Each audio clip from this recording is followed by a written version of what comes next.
saya Indrawati dengan nomor mahasiswa 192101994. Pada video kali ini, saya akan menyampaikan materi perekonomian era Orde Baru sebagai tugas mata kuliah Perekonomian Indonesia yang diampu oleh Bapak Drs. Yanuar Caksono MM. Selanjutnya yang pertama yaitu ada keadaan ekonomi era Orde Baru. Awal masa Orde Baru setelah runtuhnya Orde Lama oleh peristiwa Gerakan 30 September atau PKI yang dimana keadaan tersebut itu sangat kacau dari segala bidang, terutama pada bidang ekonomi yang menyangkut kehidupan masyarakat.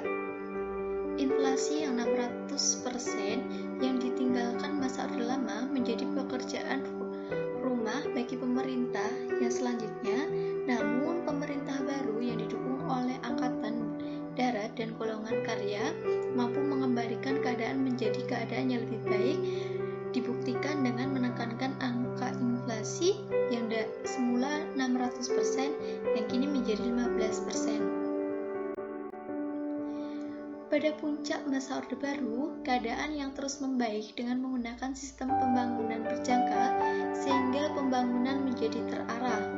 Sasaran utama dari program pembangunan 5 tahun ini adalah kenaikan produksi sektor utama, negara, migas, timbangan, dan pertanian serta perkebunan, dan perbaikan infrastruktur serta kualitas pendidikan.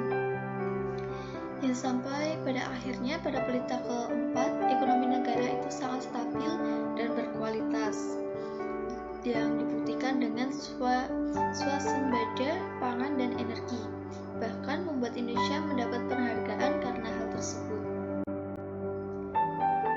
Pada akhir masa Orde Baru, ternyata pembangunan itu tidak terjadi secara merata, hanya dilakukan di wilayah-wilayah tertentu, terutama pada kota-kota besar, ditambah hutang besar-besaran yang dilakukan oleh swasta dan pemerintah, serta tindakan KKN yang sangat merajalela dalam birokrasi. Kebijakan-kebijakan presiden dan golongan karya yang sangat menekan kebebasan masyarakat dalam kehidupan berpolitik menjadi awal dari keruntuhan kedigayaan ekonomi pemerintah Orde Baru yang diawali dengan krisis moneter di kawasan Asia pasca Perang Dingin hingga inflasi 250% dan jatuhnya nilai rupiah yang hanya tinggal 20% dari nilainya membuat negara kacau. Tekanan mahasiswa melalui demonstrasi besar-besaran dan aksi penjarahan di Jakarta itu akan membuat investor kehilangan kepercayaan terhadap Indonesia. Selanjutnya ada trilogi pembangunan. Krisis pembangunan era Orde Baru atau pemerataan pembangunan dan hasilnya yang menuju kepada terciptanya keadilan sosial bagi seluruh rakyat Indonesia. Yang kedua adalah pertumbuhan ekonomi yang cukup tinggi, dan yang ketiga adalah stabilitas nasional yang sehat dan dinamis. Selanjutnya ada rencana pembangunan 5 tahun. Yang pertama ada Repelita 1, yaitu dari tahun 1969 sampai dengan 1974, dengan tujuan untuk memenuhi kebutuhan dasar dan infrastruktur dengan penekanan pada bidang pertanian. Lanjut yang kedua yaitu adalah Repelita kedua pada tahun 1974 sampai dengan 1979, itu bertujuan untuk meningkatkan pembangunan di pulau-pulau selain Jawa, Bali, dari Madura, dan diantaranya melalui transmigrasi. Selanjutnya, Repelita ketiga yaitu pada tahun 1979 sampai dengan 1984, yaitu menekankan pada bidang industri padat karya untuk meningkatkan ekspor. Untuk Repelita keempat yaitu pada tahun 1984 sampai dengan 1989 dengan tujuan menciptakan anggapan lapangan kerja baru dan industri. Untuk yang Repelita kelima yaitu pada tahun 1989 sampai dengan 1994, yaitu adalah menekankan bidang transportasi, komunikasi, dan pendidikan.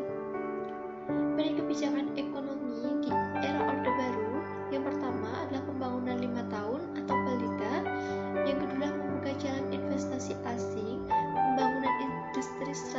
dan teknologi.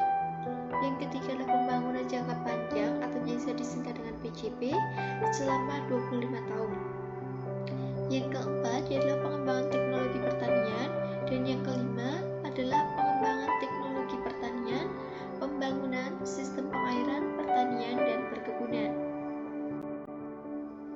Dampak kebijakan ekonomi era Orde Baru yaitu memiliki dampak positif dan dampak negatif. Untuk dampak positifnya, yang pertama adalah pertumbuhan ekonomi yang sangat tinggi dan hasilnya terlihat jelas. Dan yang kedua, yaitu mengubah Indonesia dari status negara pengimpor menjadi negara pengekspor. Yang ketiga, swasembada pangan dan energi. Yang keempat, penurunan angka kemiskinan. Dan yang kelima, penurunan angka buta huruf dan kematian bayi. Namun juga memiliki dampak negatif. Yang pertama adalah kerusakan alam serta ekosistem. Yang kedua, kesenjangan yang sangat mencolok antar daerah. Yang ketiga, mengkriminalisasi sosial. Yang keempat, KKN yang merajalela. Yang kelima, fundamental atau fondasi pembangunan sangat rapuh. Yang keenam, pembangunan terkesan hanya untuk kota besar. Selanjutnya, pelaku perkembangan ekonomi era Orde Baru. Yang pertama adalah koperasi, yang kedua industri strategi teknologi, yang ketiga industri pertanian dan perkebunan, yang keempat ada industri pertambangan, yang kelima sekretariat bersama golongan karya, dan yang keenam adalah Angkatan Bersenjata Republik Indonesia. Jadi, adalah kesimpulannya yaitu melalui data dan keterangan mengenai keadaan ekonomi era baru, yaitu bahwa ekonomi itu akan berkembang dan maju ketika negara itu mampu dan yakin dalam mengelola sumber daya dalam negeri. Namun, ekonomi sangat rapuh ketika pengelolanya tidak dengan cara yang baik dan benar, serta menggunakan tindakan-tindakan yang terpuji. Di sisi lain diiringi dengan tanggung jawab bersama dalam melaksanakan pembangunan negara. Sekian penyampaian materi dari saya.